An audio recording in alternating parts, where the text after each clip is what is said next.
Hello Math 152 students. In this video, we'll take a look at our topic list for the final exam, go point by point, and give you some study tips. So for the final exam, you start in Chapter 7 and we go all the way through Chapter 11. The material since the midterm all the way to the end of the course. Things that you will have, you'll be back in the computer lab in 317, so you'll have access to StatCrunch. You'll also have a formula sheet that gives you the formulas that you would need for Chapters 8, 9, and 10. But you want to make sure that you understand the context of what to use where. So let's go ahead and dive into our Chapter 7 topics. For Chapter 7, we started with the uniform distribution, that block shape, and used it to understand how to connect areas to probabilities.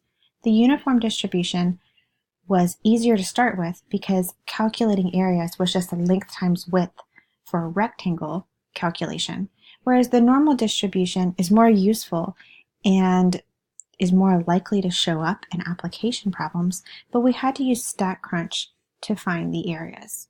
So you want to make sure that you're comfortable using StatCrunch if I give you a z-score to find the area, or if I give you an area to find the z-score. Also things like z sub alpha or area between two z-scores are things that you could do. Then in Chapter 8, we spent a lot of time working on word problems where you had to use the normal distribution. So you want to make sure you go back and review the vocabulary associated. Sometimes they'll just say, what is the percent? And they're asking you for an area. Other times they'll ask you for a value where you're having to go backwards, and maybe they give you a percentile, the area below, and ask you to find the corresponding value. So for these, you'll also have StatCrunch, but you may have to write some explanations or explain results in the context of word problems. Keep in mind that the format of your final exam will be similar to your midterm. You may have some multiple choice where you have to select an interpretation or select between choices. You may have some short answer where you just have to do a calculation. You may have some short response where you have to write a short explanation or interpret an answer. So keep in mind that kind of started with the normal distribution. What is this information telling us? How can we interpret this percentage or this probability? And then continued through the rest of the material. You may notice if you compared to the topic list before that I took off the bullet point that said law of large numbers because that really applied more to probability. So that needed to come off. But what we will take a look at is how the central limit theorem applies to the distribution of the sample mean and the sample proportion. The central limit theorem told us that regardless of the shape of the underlying population, the distribution of the sample mean becomes approximately normal as the sample size increases. So this is where we started off and said, we can make a distribution of our x bars that gives us something new to talk about, and it gave us new formulas and new conditions. So for the sample mean, typically n greater than or equal to 30 is big enough to see the distribution of the sample mean become normal. So if we didn't have that condition check, we would have to go back and think about the box plot and the QQ plot. Keep in mind, the box plot and the QQ plot were only needed if you had less than 30 or in other words, a small sample size. So think about your conditions carefully. Most of the time we were in the greater than 30 scenario, and then occasionally we had to look at our QQ plot and box plot. Keep in mind, we're looking for our QQ plot to look approximately linear and our box plot to have no outliers. It is important to note, and you may see this in your project, that if you have greater than 30 data points for a sample mean problem and you have an outlier, that's okay. More than 30, your conditions check, you can use the normal distribution even if you have an outlier. It's the case of less than 30 that outlier or the data not coming from a normal distribution or potentially coming from a normal distribution can get us into trouble. So you will have a formula for the mean and standard deviation on there. I made a note here that the standard deviation of the sample mean is also called the standard error in StatCrunch. So just to be aware of that, usually we say standard deviation of the sample mean, but occasionally your book will use this verbiage as well.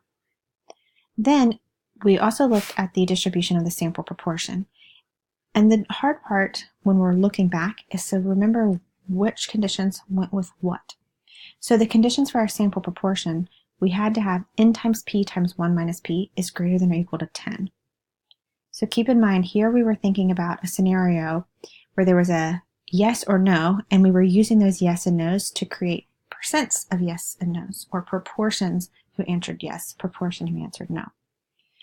So be careful here, because the greater than 30 condition does not apply when you're looking at a sample proportion. It only applies to the sample mean.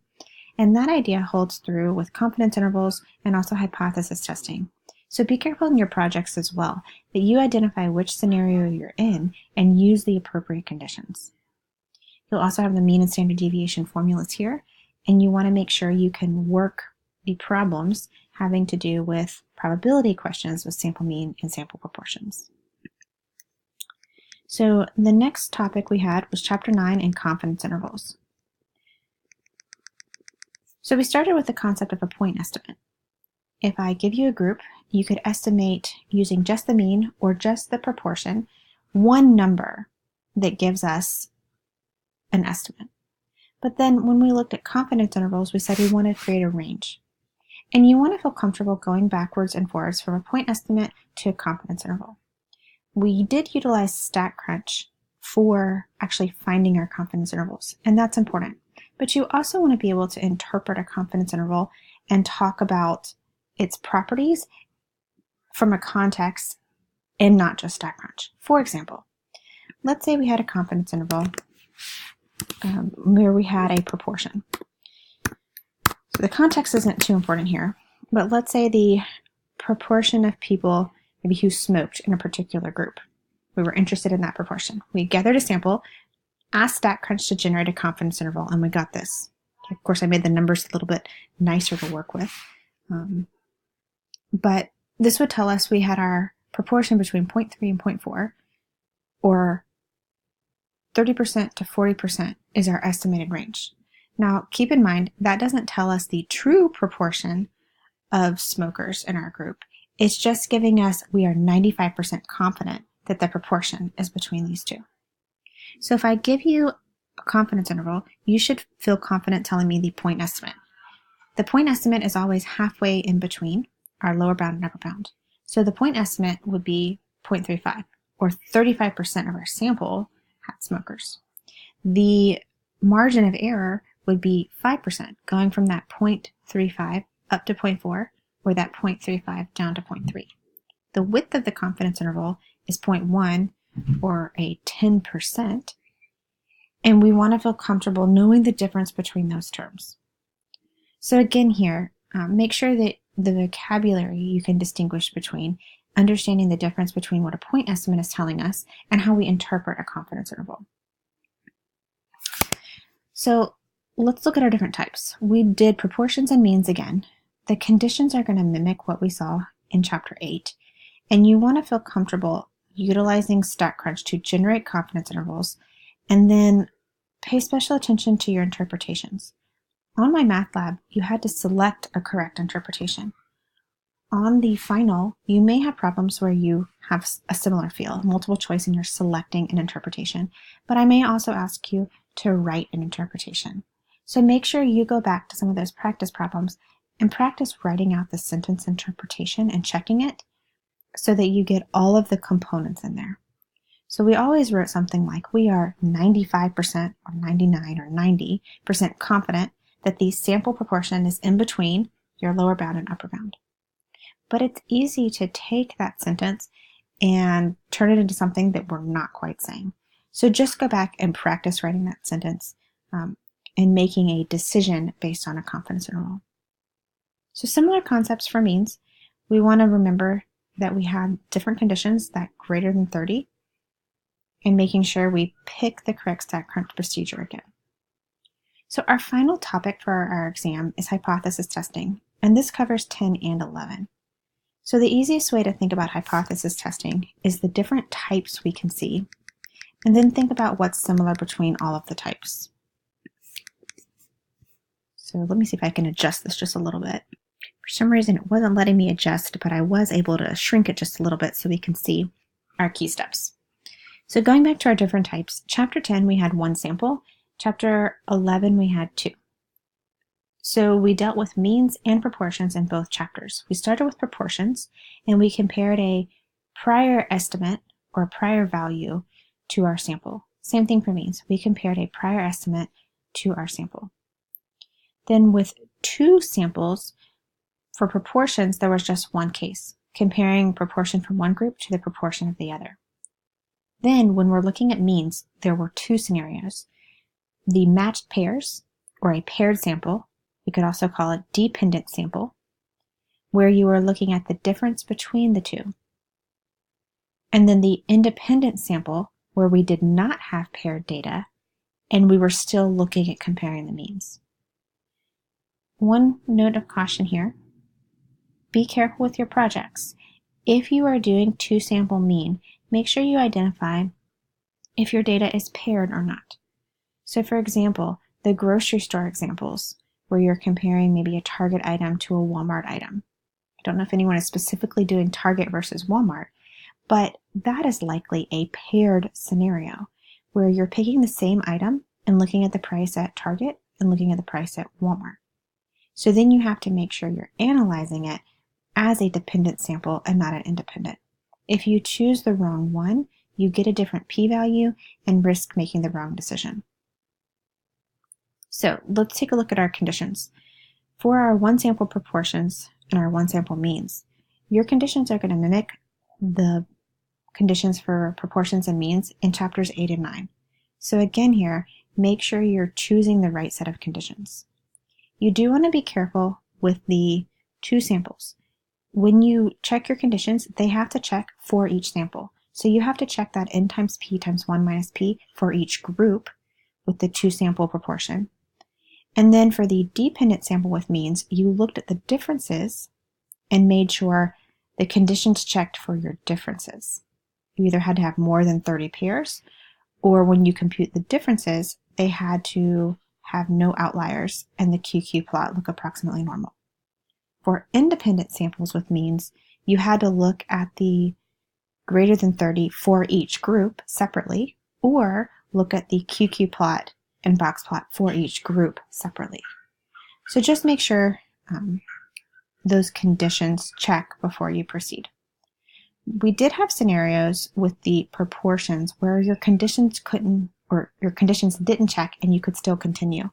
The only case that we really saw that was the 1 sample with proportions. So your book had some examples of small sample size where you went back and used the binomial. So that was the only case where we could really do anything else. If the conditions did not check with the means, or in the 2-sample proportion, we were a little bit stuck. So make sure you go back and revisit the 1 sample with proportions and small sample sizes. So let's talk about the key steps and the things that are the same with all of our different hypothesis testing scenarios. You always have to go through a procedure, and your first step is to check your conditions. Identify the conditions and check them. Then, state the null and alternative using correct symbols. On the final, you may have some where you're having to select multiple choice, which are the correct null and alternative, but you will also have some where you have to write it out. So make sure you practice that, where I just give you, here's H0, here's H1, and you write out the rest. So that can be a little bit tricky because on MyMathLab, you're used to sort of filling in the blanks or selecting from a drop-down. You will definitely have some free response where you have to do the writing out. Then, you want to make sure you can utilize the correct StatCrunch procedure to find the p-value. Decide whether to reject or not reject the null. After you decide whether to reject or not reject, make sure you can follow it up in everyday language. That's going to be an important component, and a component you will have to write out. So keep in mind here, practice writing out that statement and not just depending on selecting one like you did in your homework. Alright guys, I have a couple more tips for you, but this video is getting ready to run out of time, so I'll make a second video talking about some study tips and extra problems you can work.